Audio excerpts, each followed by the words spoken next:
and welcome to IGN Anime Club, IGN's first anime podcast. I am Miranda Sanchez, and with me today is Alaina Hello! and Meghan Sullivan. What's up, guys? Thanks for joining us. Yeah, and we also have Sailor Moon. Yes, the lovely Sailor Moon. My Sailor Moon wonderful. doll is here. And we have one other guest. Satsuki! Kill. So, anime podcast, guys. Started it up. There's a lot of comments about wanting more anime content on IGN. So, A lot. We wanted to bring it to you, so here it is. Yay! So, if just kind of like introduce ourselves. I'm kind of new here at IGN. I do wiki content and also do editorial stuff. You probably see me do all like the anime things. But yeah, so how you, Alaina? I am the resident tech editor, so I handle all our tech coverage, reviews, hands-on, that sort of thing. All right, awesome. I'm Meghan Sullivan. By day, I'm one of the two database editors, so I manage IGN's database, so all the descriptions, all the information about games, but I also do a lot of reviews for JRPGs. I do the Sailor Moon review every couple of weeks, and I obviously love anime, so that's me. And then Miranda? Yeah. So obviously we're all here for anime. Yes. Love anime. Yes. And we're going to talk about it. Let's get to it.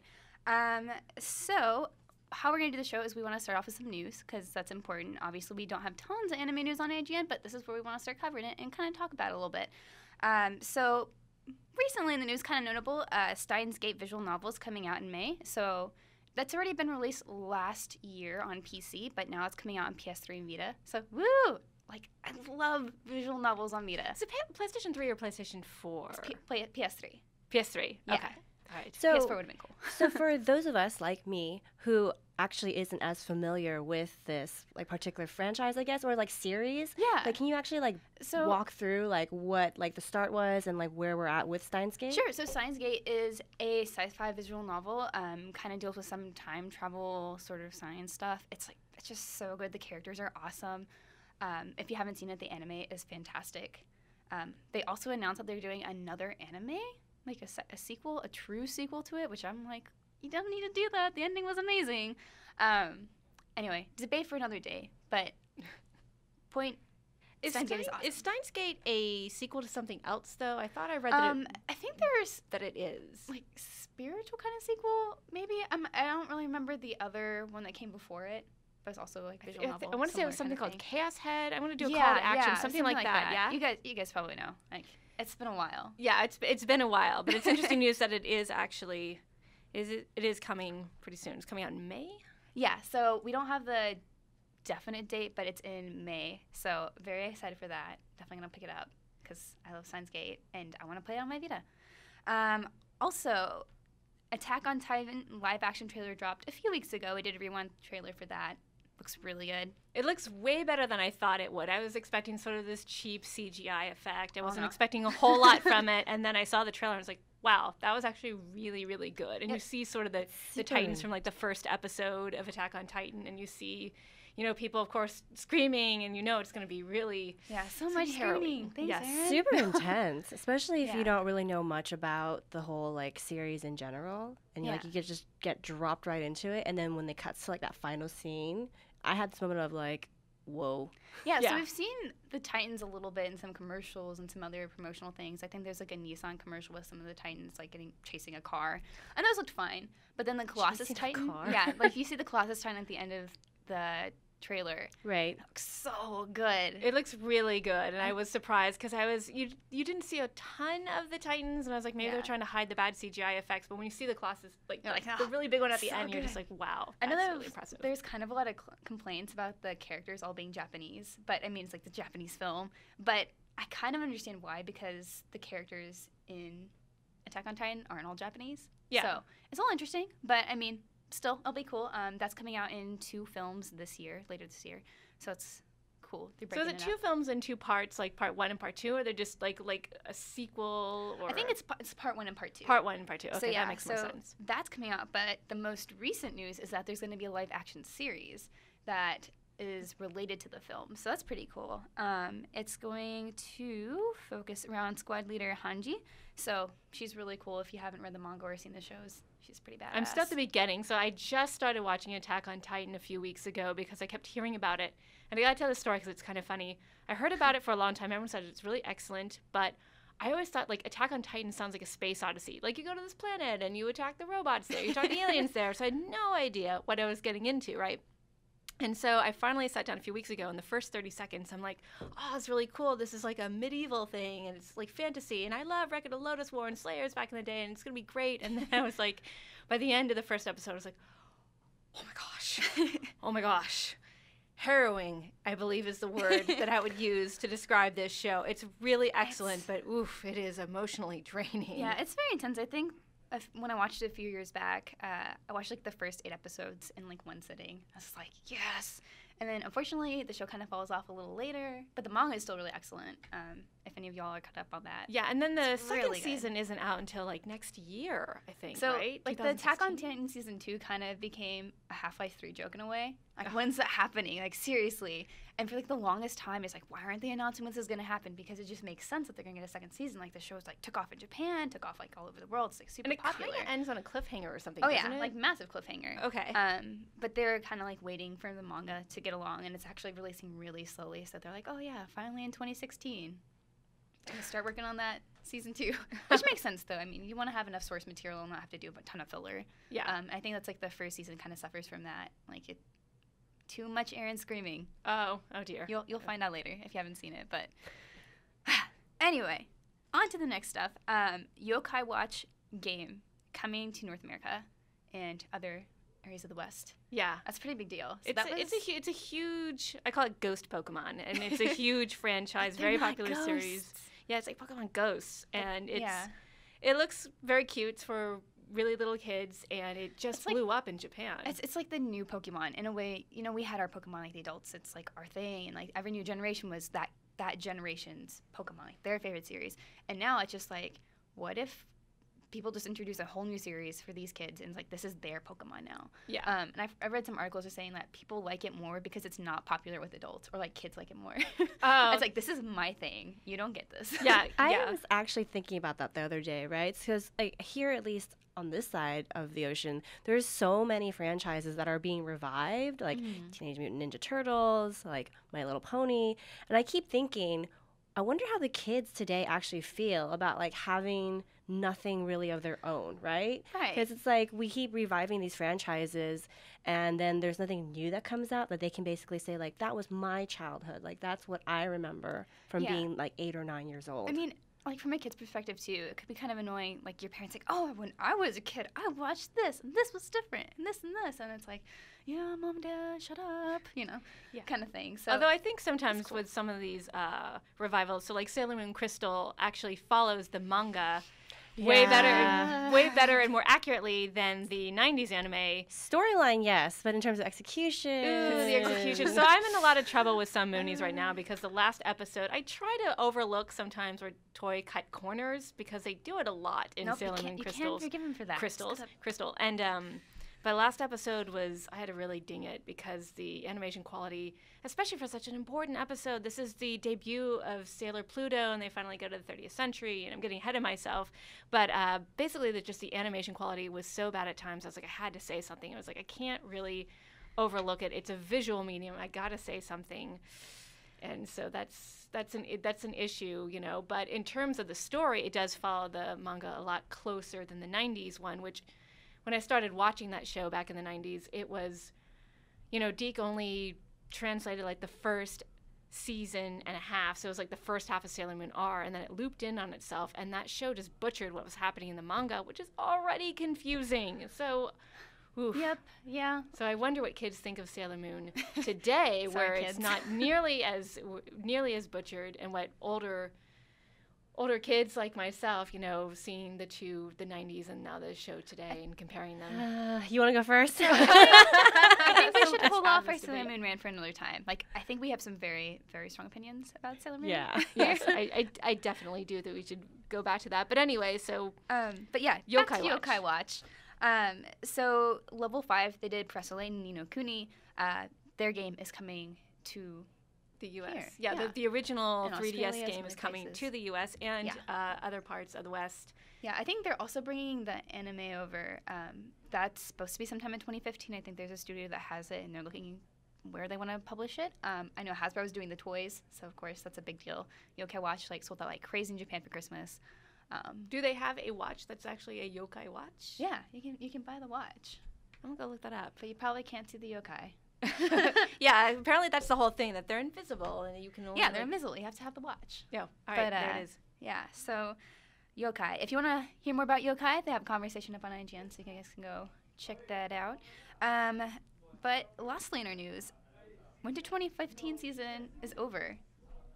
So that makes me sad because there's a lot of really great shows past 2015 season. What were you watching? So many.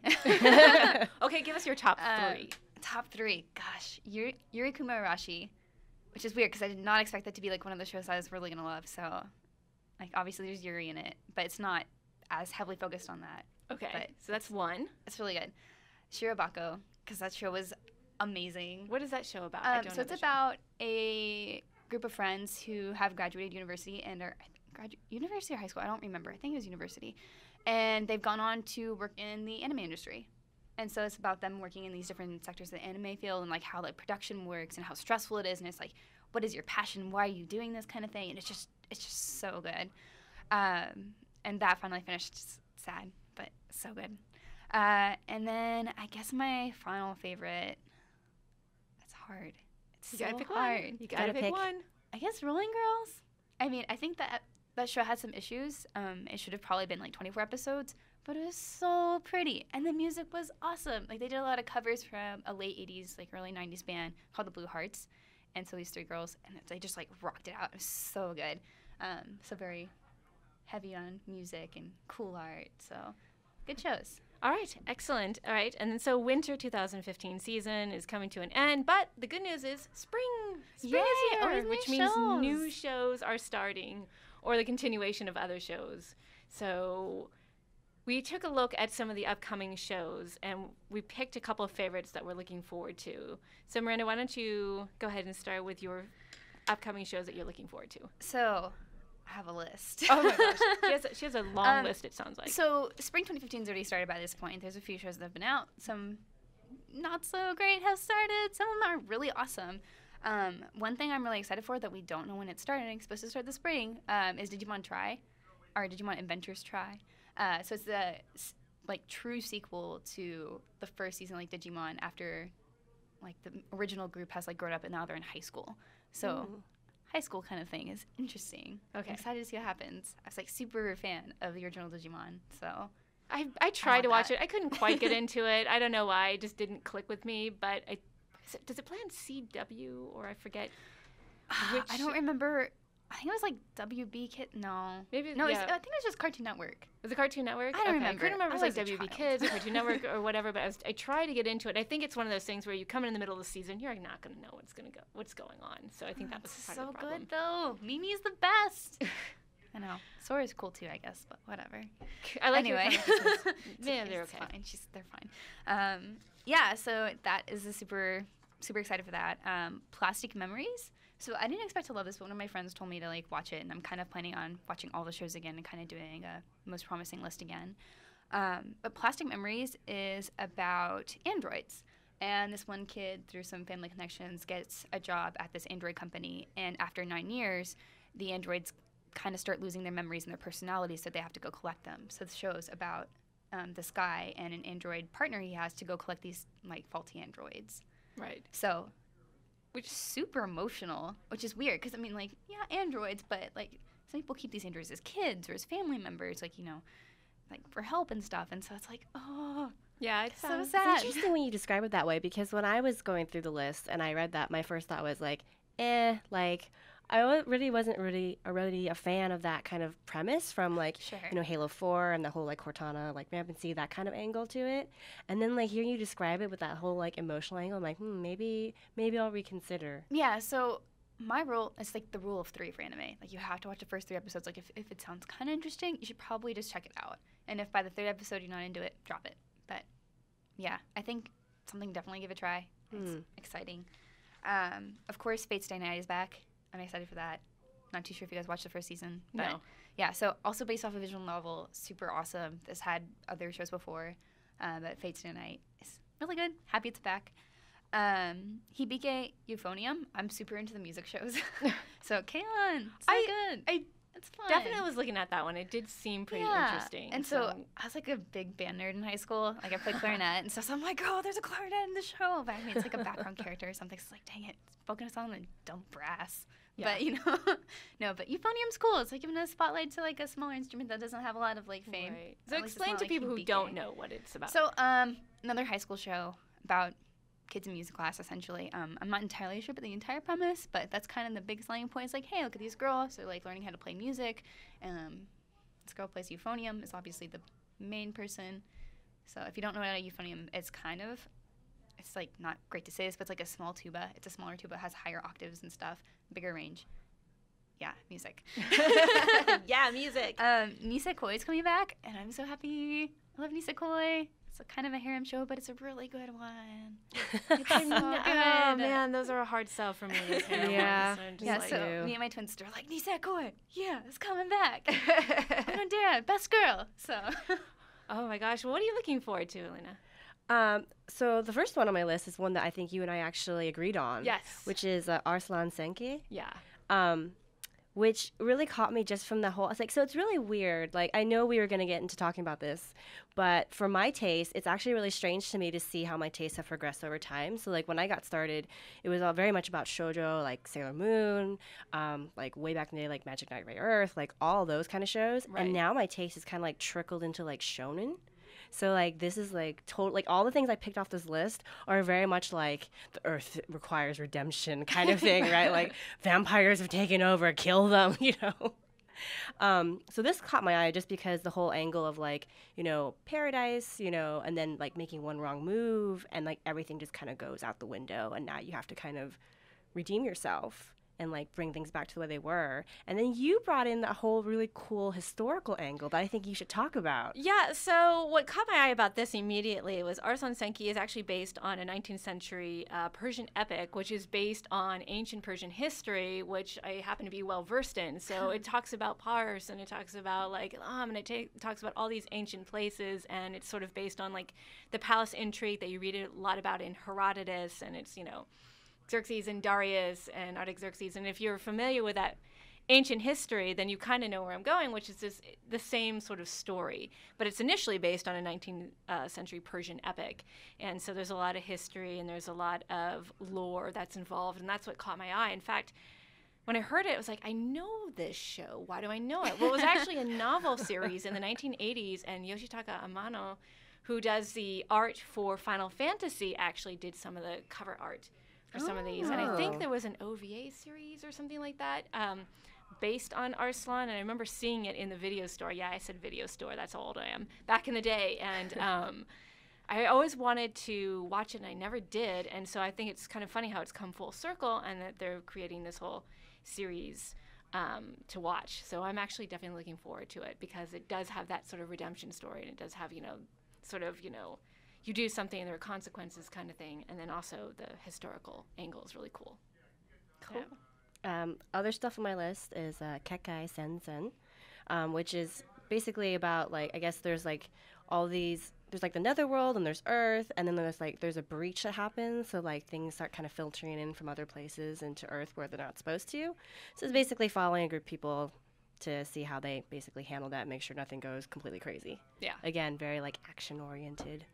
Yokai no Rine, which when I first saw it, which is funny because so I have to admit I've been on hiatus from anime for a while. Like I moved into like live action Japanese drama for a long time.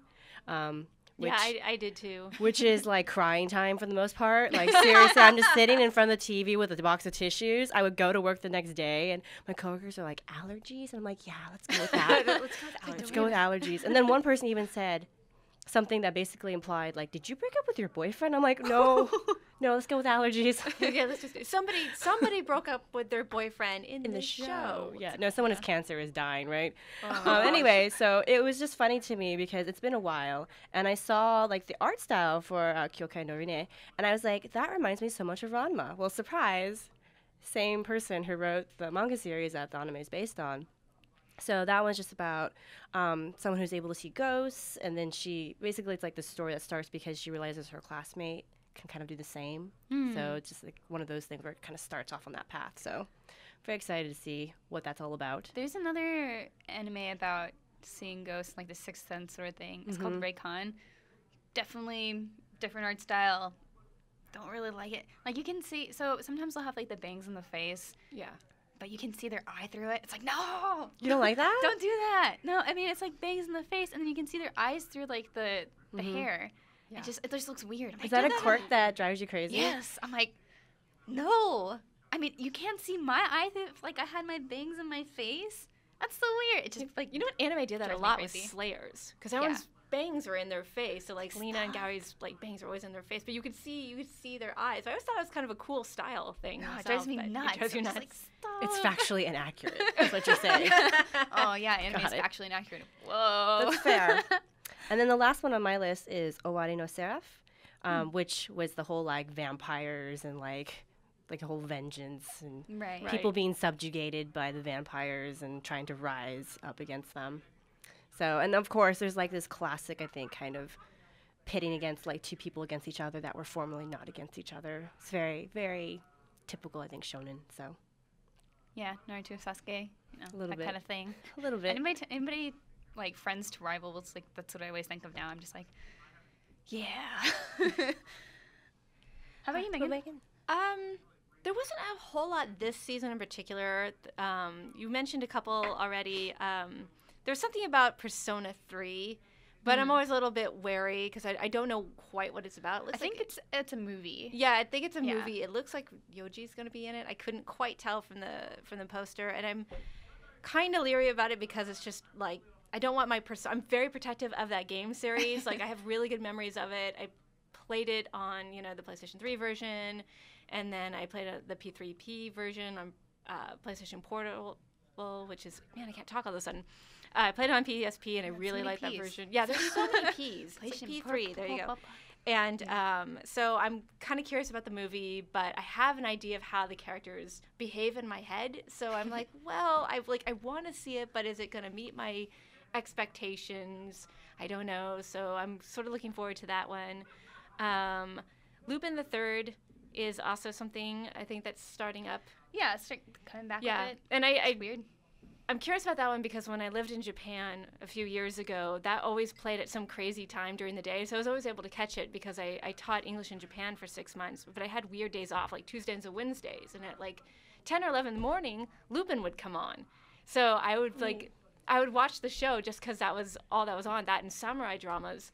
And I got really into it. So I'm curious to know what this season is going to be about. And also, what was the other thing I used to watch? Oh, Case Closed was the other thing that I watched when I was in Japan. And I've never seen that show with subtitles or English dub. I still have no idea what the heck is going on. It's murder mysteries where this kid helps solve murders, but is he an adult? Is he a kid? He's both. He's both. Like, what the heck is going on? So, but yeah, so I think those are the only things this particular season that really jumped out at me. Okay. Yeah, well, if you guys have anything you're excited for or should clue us in on some good shows, send us a tweet, email, that cool stuff. So, what is your Twitter handle? At Havoc Rose. At Havoc Rose. We'll talk about it more at the end of the show. So All if right. you guys need to know how to get in contact with us, end of the show for sure. As always, gotta get that wrap up. So you guys were saying before how you can't stand harems or they're hard to get into. Well, Meghan said that. I think she's far more tactful about it because you guys can't see because I keep looking at Miranda, but I think my face was like that. So I totally get that. So harems, sometimes they're really good and sometimes they're very bad. For me, I think it's more of like, I hate to say this because it makes me feel even older than I really am, but I think it's like an age thing for me, like where I progress. Like I could see like maybe 10 years ago, I would be totally into it, where it's like, oh, that's kind of a cool concept, it's a little different. It's like one person surrounded by like the opposite gender kind of thing. Now it's just like, Yeah, I think it's a context thing as well, where I think if you present it in a context as opposed to just being blatant fan service, which a lot of it is. I mean, but there are good ones because the context is there, and there are other ones where you're just like, are you just trying to make like merchandise things like anime pillows and stuff out of this, or what's the deal? Yeah, so that's the issue with harems. Like some of them are done so well. Like, I like Nisekoi. Like, it has, like most shows, has a little bit of fan service, but that's like not the emphasis. Like, it's actually like romance and like there's an actual plot to it. And that's always nice when you see those.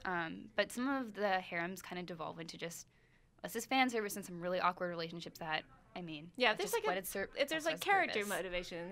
There's an actual plot to them. Then definitely the quality goes up, and then I don't mind. But I think what happened is over the years I saw so many bad ones that after a while it sort of tainted the thing. So you had a couple good ones and you had like 5 or 6 bad ones, and it just ugh. Right, and I'm actually trying to look up the one that Studio Trigger just did recently after Kill la Kill. I forget what it's called.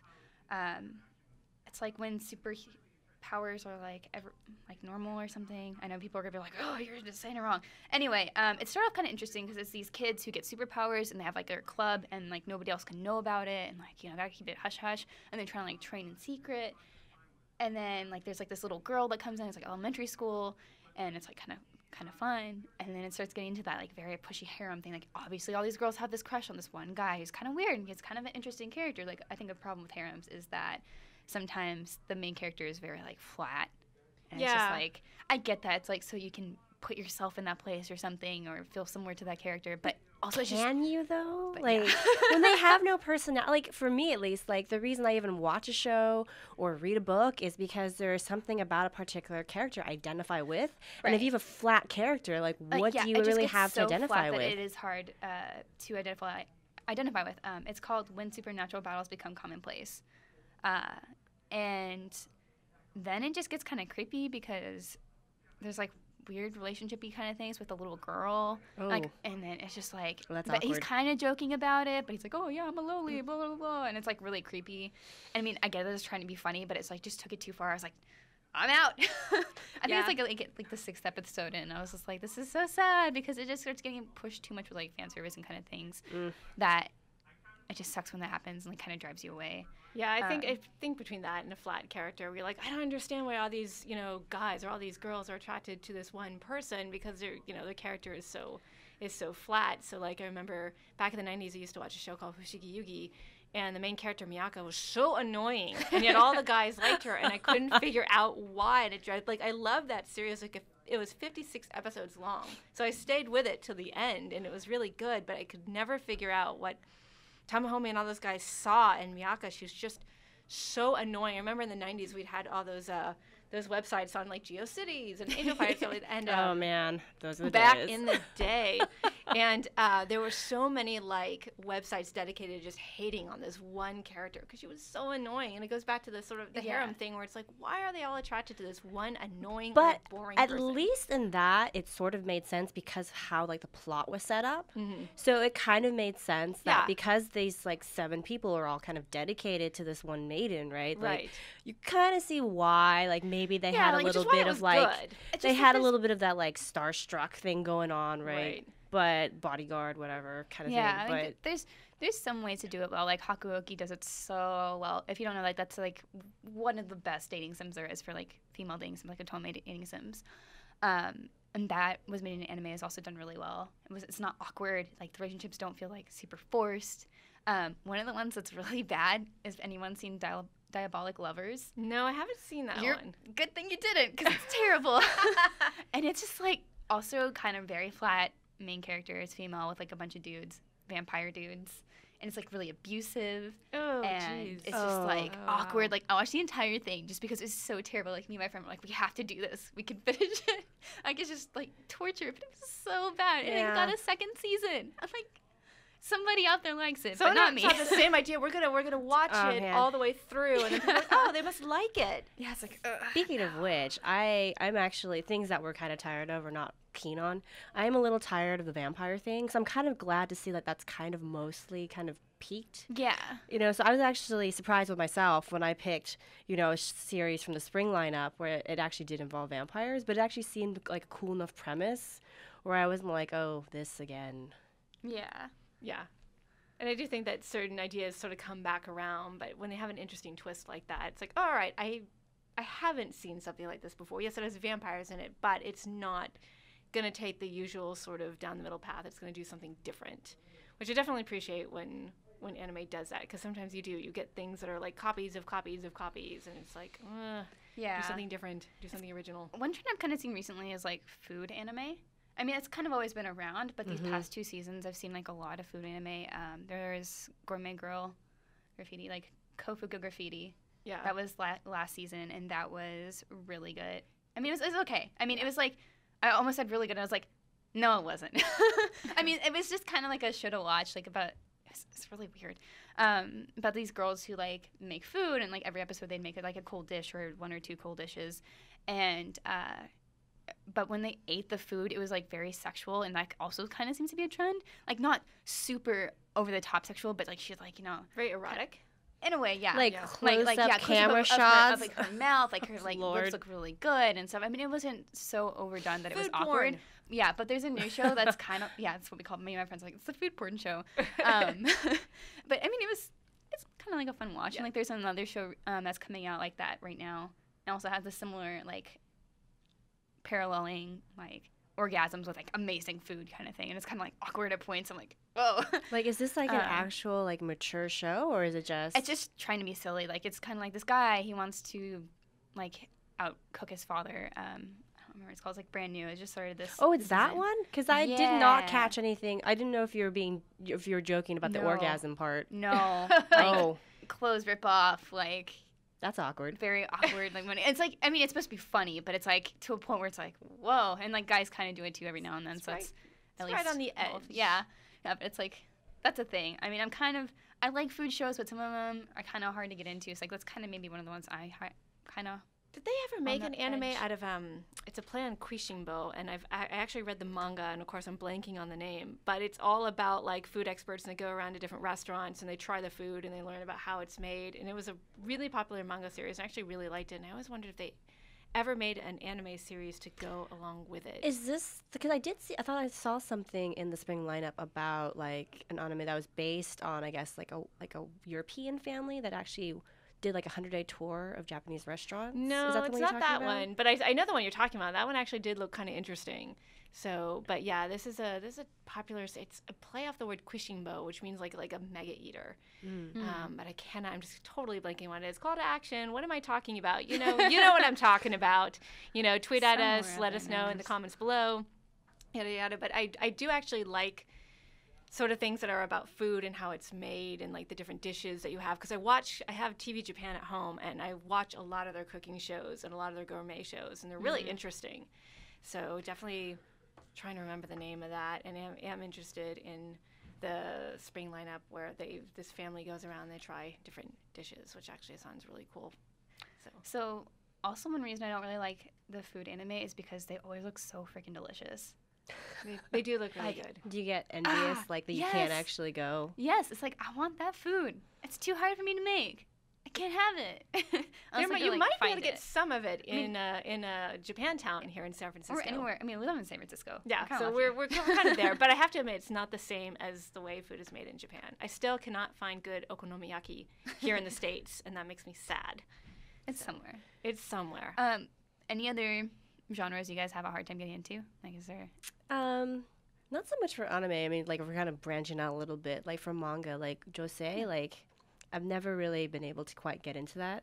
I think it's because it tries to be so dark and edgy, like, a little bit more mature with, like female themes, right? Right. But then I always read these things, and I wonder, why are you so unhappy? Like, why can't you just be happy? Can't you just like go off into your life and do something different? And I know it's supposed to be more like slice of life, like complicated relationships, but I think I turn to like media to kind of escape from that stuff. So to like read nothing about it, like it's just hard for me. Do you like slice of life anime typically, or no? I do, but not when it's all about like, for me, like needlessly complex kind of relationships, right? Where it's like, I don't know, something crazy like, well, I'm secretly dating somebody's husband who is married to one of my best friends who's actually someone I've known. You know what I mean? Like, where they're just like needlessly complicated. And I'm just like, you know what? It's okay. Like, so did you try to make your life as hard as possible? I guess. Yeah. Let's see how convoluted we can make this. So, I mean, like, slice of life stuff is great. Like, for example, not anime, but like Mad Men, like I love stuff like that. Right. But not when it's like needlessly tortured. Yeah, it's like too much drama. Calm down. Yeah. Yeah, I feel like my taste in anime and manga has evolved over the years. So, again, it started with Sailor Moon, and now it's like I read manga like, Nana and Hatarakiman, which is all about a working woman who works at a magazine, and it's more adult themed, I would say, and I think it's sort of naturally evolved because you can relate to it better, where it's harder for me to relate to high school drama stuff than it is sort of more the adult stuff now, where I'm like, okay, like relationship issues or work issues, or Real Clothes is another one my Japanese friend tried to get me into, which is all about wearing more adult clothes instead of going to, Shibuya 109 every day, which I used to do when I lived in Japan. And then, so lucky. Wait. I've never been to Japan. You have to explain what this is so to me. Shibuya 109 appears in tons of games, tons of anime. It's a huge shopping complex, and it's just several floors of just awesome, youthful, spunky clothes, really super cute shoes, really super cute tops and dresses, and it's got a just cool bag from there. Yeah, they've got amazing stuff. So if you ever do go to Japan and you go to Shibuya and you get to the famous crosswalk, you can actually see this tall building that has Shibuya Ichimaru-Q at the top, 109, and you go in there, and it's just this amazing complex. I'm not a huge shopper, but every time I went to Japan, I had to go shopping there. It was just amazing. And so, yeah, it's definitely a place that you want to go. Where was I going with this, by the way? Oh, we were talking about the transition from shopping there to... Yes, Real Clothes was this manga about, instead of going to Shibuya 109, you would go maybe to Shinjuku and you would have more adult clothes, business clothes, and really cute tops, but more appropriate for, people who are in their, 30s and 40s and stuff like that. And it's all about this girl who makes the transition into sort of adulthood that way. It's interesting. That sounds actually really interesting. Yeah, so that's sort of the thing that I've gotten more and more into. And then coming back to anime, where it is things that have more of an adult spin, where they're either they're at least in high school, or university, or they're just getting out in the workforce, is something that's easier to relate to now. Because you see stuff in middle school, it's like, God, I feel so old watching this. I mean, it's kind of weird because you don't really see a lot of those just getting into the workforce, like graduated college or whatever. You don't see a lot of those shows. Yeah, it's a very youth-oriented culture in Japan, and so you kind of go back to high school again and again and again. Yeah. And it'd be interesting. So I remember a lot of us, when Persona 5,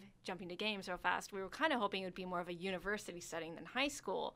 But although it's probably still in high school, there's a more mature theme. In fact, even the animation style, the graphical style is more like in terms of Catherine, which was a very adult game about relationships. And I like that. That's refreshing. Attack on Titan is very harrowing, but it's much more adult. It's not a bunch of kids running around being silly. It's about kids running around trying to survive. Yeah. So, military. Yeah. Cool. Yep. So if those are things that we don't like, what about things that, like, Miranda, like, and you've talked to some about what you like. Yeah. But what do you like, Miranda, besides, like, the occasional good harem? I'm really up for anything. Like, that's kind of my thing. I mean, I don't just like harems, but, No, I know. I'm sorry. I didn't mean to characterize it that way. It's okay if you do. This trying to is make a judgment-free zone.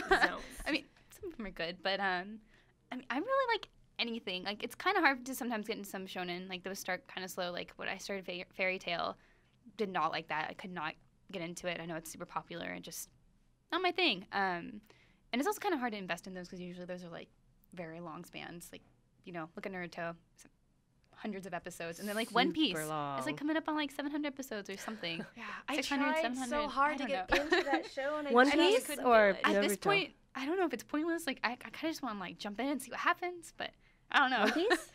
One Piece, yeah. Oh, it's so good. Like I've only like read and watched fragments of it, but even that, it's just so enjoyable and how like kind of zany it is. It is very zany. I think you should try it regardless. I know it's intimidating, but you just gotta like jump in with both feet. Yeah, I don't know. We'll see. I know a lot of people love it, and there's obviously a good reason for that, and there's a reason it has so many episodes and so many fans, but I mean, I saw it when it came out, and I was just like, meh. Yeah, so. For me, I prefer it over something like Naruto, just because it's kind of zany and has a kind of adventure vibe. Like it never feels recycled. Where I feel like Naruto, like constantly recycles the same themes over and over and over and over again. Probably watching the filler, but But still, but even then, right? Yeah, like, yeah. I mean, even if you took out all that filler, you're still recycling these themes, which are important, right? Like the whole friendship and family and doing what's right and that kind of stuff. But I just wish they would kind of move that along a little more. Yeah, well, it's almost over. So, I mean, at least it has an end. That's true. So, I don't know. Didn't back seem to like it things was going to. we like. But yeah, like I said, just kind of, I'm really up for anything. I always like to give everything a try. I mean, if it's terrible, then just drop it. It's not like the time. You know. How about you guys? Like, what are you? I like fantasy themed things. So, like, you know, Record of Lotus War and Slayers back in the day, and, you know, just anything that's sort of like medieval and, again, a little more adult is kind of what I'm into. So, yep, that's what I love. Yeah, the kind of fantasy angle, I think, kind of, like, for a while is, like, magical girl stuff, and then kind of branched out more into, like, fantasy, like, mecha-ish kind of theme stuff. I like stuff that doesn't necessarily have a happy ending, which is funny because I was just saying a moment ago how much I hate like tortured relationships. Like it doesn't have to be a tortured ending, but I think get bored with too many series that have like nice, very tidy like endings with like a bow wrapped on it, right? Yeah. Because you're an Evangelion fan, right? I'm not. I was actually thinking more of Escaflowne. Oh, I love Escaflowne. Right? Because awesome it's so, series. like, sometimes it told me, like, the main character kind of gets almost into Miyaka Fushigi Screechy territory, which is a little grating. But I feel like there is some character development, and in multiple characters, you kind of see how they develop and grow over the course of that, 26 episode arc. Yeah. And then, like, the story is kind of interesting. And then the ending is a little like, oh, like, I was hoping for a happier ending than I got. Yeah, but it's still kind of bittersweet. It's bittersweet, yeah. So but I like it. Like, it sticks out in my memory because of that. Yeah, and I remember loving the art style. I had the soundtrack forever because I loved the soundtrack as well. But yeah, that's one of those sort of bittersweet, you know, sort of mature endings where it's like, well, she doesn't just get the guy at the end exactly. That's not really what happens. So I thought that was definitely interesting. Yeah. Anime. So, also with anime, do you guys go to anime conventions at all? Like, are you guys into those much? Or have you been to a lot? I went to a couple years ago when I was in high school and college, but a lot of them take place in like LA or different parts of the country where it's not easy to get around to. So I wish I'd bring a few more. I think there's a couple in San Francisco and San Jose, but I can't. Is it SakuraCon? Is that SakuraCon's in Seattle. Washington. Oh, that's in Seattle. Yeah. Okay. And that actually just happened this past weekend. Oh, okay. That's why it's on my mind then. Guys. It was like there was just something. It's anime convention season. It is anime convention season. Especially So going into spring and yeah, summer. like there was SakuraCon and also I think Anime Boston this past weekend. And then like there's a good handful of large, and these are like the large ones that I'm thinking of, like over 20,000 attendees. And there's like a good 4 or 5 between now and like the end of July. Yeah. Yeah, and there's like tons of smaller ones too. I remember when I lived in Oklahoma, they had some smaller conventions. But when I lived in Texas in high school, I think I went 2 or 3 times to A-Kon, which is like the big That one's convention in super Dallas. big. It's huge, and it was tons of fun. Like, I miss cons. So I haven't been to a lot, mostly hometown kind of girl. So I've been to FanimeCon fairly often in the last, I don't know, gosh, it's been a long time since the first time I went, I think was like way back in 2001 when I was still very young and like bright-eyed and like anime, right? And that's before they were in the San Jose Convention Center. So like it was in this like random hotel that was kind of in the middle of nowhere if you didn't have a car. Right. So I remember like walking like 45 miles, or sorry, 45 miles. So whoa. 45 minutes, like several miles over like this freeway pass to like get to the hotel. It was like kind of my gosh. intense. Back Yeah, in the days the where, ones like, that no I money. attended were smaller because all the big ones were always in like Anaheim and LA or New York or somewhere where I couldn't get to. So trying to scheme to see if I can get to LA this year, you know. Anime expos. Anime Yeah. Expo Insanely is like they advertise crazy, it awesome. as super cool. It's like, have you been to Comic-Con? No, I haven't been to Comic-Con. Okay. I've been to WonderCon. I've not been to Comic-Con. So it's definitely a bigger scale than, well, I don't know about WonderCon now. The last time I went to WonderCon was like maybe 4 or 5 years ago, and I know it's grown. But like Anime Expo is kind of like the anime version of going to Comic-Con, where it's just like this crush of people, like amazing cosplayers everywhere, like panels at the wazoo, like stuff they have top people, like top bands go to it, and manga artists, and I don't know if voice actors also go to those, but just it's huge, and I've always wanted to go to Anime Expo, and I've never had an opportunity. You should definitely go. I think every year we do cosplay coverage, like we do a cool gallery of amazing cosplay there, because of course there's tons and tons. And this year we're looking to do a little bit more at Anime Expo, so stay tuned for that stuff. Yeah, no kidding. Yeah. Anime so Expo. Excited. It's going to be my first one. So I've never lived in California before. I moved out here to work at IGN. Right. So this year for sure I'm going to go to Fanime. Like I've decided. Yep. I'm gonna wear, like I think I'm just going to go like as fan, kind of fun stuff. Yeah. I'm going to wear my Lolita dress. I'm excited.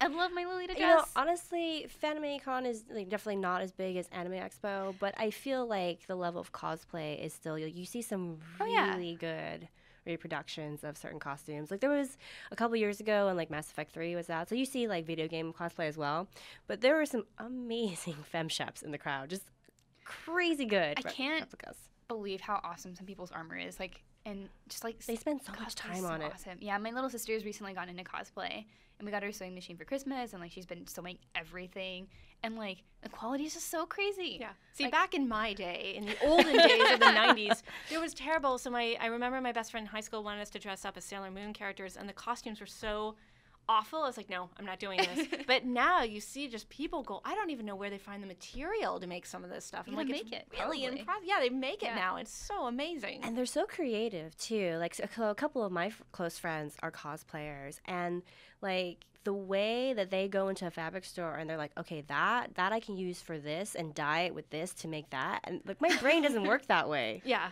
Man. And then they do like amazing replicas of like Sailor Pluto. Or like, you know, I've always wanted to be Sailor Mars. It's been like you a dream. should do You it. should do it. It's been a dream. Would you dye your hair though to get like that pure I'd black? get a wig because it's long. Her hair's really long. That's true. Yeah, but you could definitely do that. So yeah, I just dyed my hair lighter brown, so I don't want to go darker. But you know. Yeah. Now it's an option to do that. You know, where before like cosplay I was never into it because there just wasn't the material. And people look terrible in their costumes, and it just looked super cheap. And now it looks really, like the internet is so high quality. Awesome. The one thing I will say though is, if you're considering doing cami, please note if you're going to a family-friendly con first. Yes, please. Yes, I definitely would have to agree with that, because some of the outfits are very revealing. So you know. Yeah, I mean, cons allow that. I mean, just a thing. Yeah, it is. It is, but like one of the things I have been disappointed with when I've gone to FanimeCon is that there are a couple of costumes every now and then that are like borderline, you know, maybe a little too revealing for, you know, the fact that it is designed to be a more family-friendly con. Yeah. Also, it's kind of maybe more appropriate to wear those. Well, I mean, not to say at night. Like at night, they always have like the more mature panels and stuff, and like yaoi and yuri and all that good stuff. So I don't know. Like maybe it's kind of cool. Like if you have two outfits, just like plan accordingly. I mean, whatever, you do you. I think it's also weird when people bring like their really little kids. I mean, sometimes just certain panels and stuff like make sense. Like there's some like cons that are family friendly, but also usually when I think of a con, it's more of a mature thing. It's kind of like more adult. I mean, also like to teenage level, kind of that kind of thing. I don't know. I don't know. I like one thing that I have seen, which I think is adorable, is when like parents bring their kids and they actually dress them cosplay. up. Yeah, it's so cute. Yeah. If your kid's dressed up as a little Pikachu. Oh. I have a dream. Yes. You have a dream. I have a cosplay family dream. Are you going to put a kid in a Pokeball? That would be awesome. Okay, yeah, like just make their critter like a Pokeball. Yeah, like you just carry them. It's a carrier. Just carry my Pokeball. That'd be really cool. But there's got to be something like that. Someone has merchandise that does exactly that, I'm sure. I mean, you just have the, like, people have done it before, but you like just have the husband be Ash. I'd be Pikachu because Pikachu's amazing. And then just have the kids be the starting Pokemon. There you go. It's awesome. All right. Also, I'm crazy, you have a goal. I like that you have a goal. She has a plan. She has no, not even goal, a plan. You're right. Have you guys gonna happen? Have you guys done a lot of cosplay before? Because no, like I said, there was never any good quality. I've done cosplay outs, like I did. I dressed up for like the Ren Fair kind of thing. Oh. I've done that kind of thing. But I haven't actually done it for anime because again, the quality of the outfits and the wigs and stuff was just terrible. I mean, you're gonna do it, you should really put some effort into it. Yes, So. totally agree. And that's one of the reasons I don't do it, because one, I have no creativity, and two, I am so lazy. I dressed up as AJ. So I went to WrestleMania 31 a couple weeks ago. And I did dress up as AJ Lee. So, okay, I technically cosplayed then as well. But still not for anime, because I don't know where to get a decent outfit or who I would even be, because I don't know who I look like. I don't feel like I look like any I don't feel like that should character. hold you back, Yeah, though. just do whatever you want. I do feel like if you cosplay, like, just pick a character that you really identify with and, like, you really feel strongly about. Like, don't let the whole, like, I don't look exactly like this character hold you back. Because I have seen some amazing, like, crossplay. I've seen people, like, do some really cool takes on some characters, and they're still recognizable. So, like, don't let that hold you back. Yeah, I'll give it some thought. Is what I'll do. Because the first thing I was like, I want to be Lena Inverse from Slayers. I was like, I don't look anything like Lena Inverse. I don't. You. I have darkish, brownish red hair, but I don't have super red hair. That's what wigs. Yeah, and that's what the best thing is. too. Like, I think even if you have like the same hair color, unless it's like exactly, sometimes it's just better to get a wig, because then you can style it, you can have it always ready. Yeah. But then her outfit's super complicated too, because she's got the elaborate cape and she's got the bands that Zelos gave her and all this stuff. But I mean, that's the other thing. I'm kind of like Alaina. I'm kind of lazy. Like, I don't really. If someone could make it for me and then I could just wear it, that would be great. That's one way. But it's so awesome to appreciate people who like make their own costume. Yeah. One time. Me and two friends in high school cosplayed as people from Melancholy of Haruhi Suzumiya. So I was Yuki from that. And she has purple hair, but the wig I bought online was like too light purple, so it kind of looked weird, because I had been out all summer like for marching band, and so I was like super tan. And so like the contrast between like my skin tone from my tan and then like the purple wig looked like it was kind of weird. And I was like, whatever. It happens. Yeah, I mean, it's like, oh, so tan, but it's fine. But, and also, I think the thing that bothered me most is that the wig color was off. I was like, no. So, like, buying online back in the day. So, I mean, like, that's another awesome thing just about cosplay now is, like, things are a lot more accurate. There's, like, more choices. It's, like, easier to get cool wigs that are already styled sometimes. Or at least the right length. Like, I had to cut mine on my own, and, like, they're like, oh, like, online, it's like, cut it on a little stand thing. I was like, nah, man, I'm just cutting my head. It was really bad. But it still looked okay. And but at least you made an effort of some sort, so there you go. Yeah, and they actually turned out really well. Like, all of our costumes turned out super well. I mean, it was just, like, kind of, school uniforms. Yeah, so. later you'll have to show us pictures. Cause now I got it. Well, we don't have to show everybody else the pictures. Yeah, just me and Megan. Yeah, sorry, guys. You can't see. It's really embarrassing. Yeah, but, like, she's a very mellow character, so she doesn't really smile. So, like, all the pictures, I'm just kind of like, So it's kind of weird, but it's fun. Like, cosplay is so much fun. And then also, of course, I have my Lolita dress that I've had since I was like 16. I went to Japan and went to Harajuku, and there's this Lolita store there. I think it's called like Bodyline, and they have cheaper Lolita. Like, the dresses are usually like, they can get to like hundreds of dollars. Is it that narrow street that you go down and there's Lolita on either side? Oh yeah, I've been there. I was so happy there. It's so expensive. Those dresses are so expensive. Yeah, they're really good quality, but they're so expensive. So mine is obviously cheaper quality for how much I got it. It was like $30 or $40. Oh, okay. So I mean, but it still looks really nice. Yeah. So it's not, of course, like I said, not like designer whatever, like. Right. But because some of them, I mean, like for Alice the whole and the Pirates, outfit. Yeah, like the Alice and the Pirates dresses are so expensive, but they're so beautiful. But then, like, you get the dress, and it's, like, almost $200.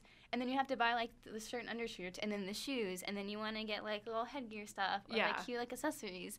And it's like, ugh. It's an investment. Yeah. But they're fun, so. They are fun. They're very popular. There were Lolitas everywhere when I went down that street. I can't think of the street. Yeah, it's had, that look has had some real staying power around did for a while. It was in the early 2000s, mid-2000s especially. It was everywhere I went. There were so many people around Yoyogi Park or just outside Yoyogi Park that every Sunday would dress up in their Lolita costumes and just hang around. Yeah. So I want to do that. Yeah, I almost bought, there's a store in Japantown that sells, like, is it New People? Yeah. Yeah. Yeah, they have a Lolita shop, and they had a sale. And there's this one really, really, really beautiful dress, and it was only like $150. And I was like, you couldn't quite justify it. I didn't do it. Yeah, I was like, I know, when it's am I like, going to wear this? being adult. Yeah, I was like, It sucks when you have to pay for your own stuff, and you're like, oh, do I have the money to pay for this? Can I justify wearing this? I could buy it, or I could buy food. Don't know. Could have electricity. Yeah. So had to pass up on it, but it's like not exactly cosplay. It's just as like its own thing. Right. But definitely fun. So that kind of like wrap ups our topics for the show. But there's this one final segment I want to introduce you guys to, which we're actually really excited to do because it's something that involves all of you. We call it Anime Watch Party. So super fun. Yeah, what we want to do every week is watch a show with you guys. Of course, like there's tons of anime out there, and like some of it we've missed. Like they've watched tons of shows I haven't seen. I've watched tons of shows they haven't. But there's like some really good classics and like just really good shows in general. Just that I think would be really cool to watch with you guys. So what we like to do is every week. Every show we talk about like maybe 2 or 3 episodes depending on it. We have a schedule listed out for you guys and saying, hey, watching these episodes, let's discuss it. And so right now we just want to choose like, hey, what show should we watch? What would you guys want to watch with us? So the idea is you guys watch it, you guys can tweet to us, you can live tweet what you're watching, and then we can have fun and discuss it on air. So yay, that'd be fun. Right? You have a list. We do have a list. You have like a pretty good list compiled here. Yeah, so here are the choices. Of course, this is not it. If there's some show you guys really want to recommend or think that would be really awesome to start this off with, let us know because we're totally open to suggestions. Yeah. These are just some that I thought would be like kind of good for everyone / not like too like we don't mind mature content, but want it to be something that everybody can enjoy and that's accessible. So we have Fully Cooley FLCL. If you haven't seen that, it's like 6 episodes and amazing and tons of options for the discussion. Like that show is phenomenal. Monthly Girls Nozaki-kun. So that was a recent show and is also wonderful. It's very cute. Shirobako, as I was talking about earlier. Gurren Lagann is a classic. I mean, Trigger, a lot of people know it. There's a lot of references to it. And then Cowboy Bebop. Which is the biggest. Yeah, Cowboy Kicking Bebop. It old school. Yeah, and I mean, if you haven't seen it and it's now like on Hulu, I think Funimation has it on their side as well. Yeah, it's a cool reason to finally get into the show. Yeah, so this is something we'd really like to do with you guys. Let us know your feedback and like what you'd want to watch. We'll be talking internally about it, of course, but we'd love to know what you guys want to watch. We want to watch something with you. Yes. It'd be a cool discussion. I love discussing anime with friends, and like this is probably one of the best ways we can do it together. Yes, Anime Watch Party. It's an awesome idea. Because it's an excuse to get together with people who love this particular genre and just discuss these awesome shows. Yeah, also, we just want to talk to you guys. Because friends. Yeah. Friends.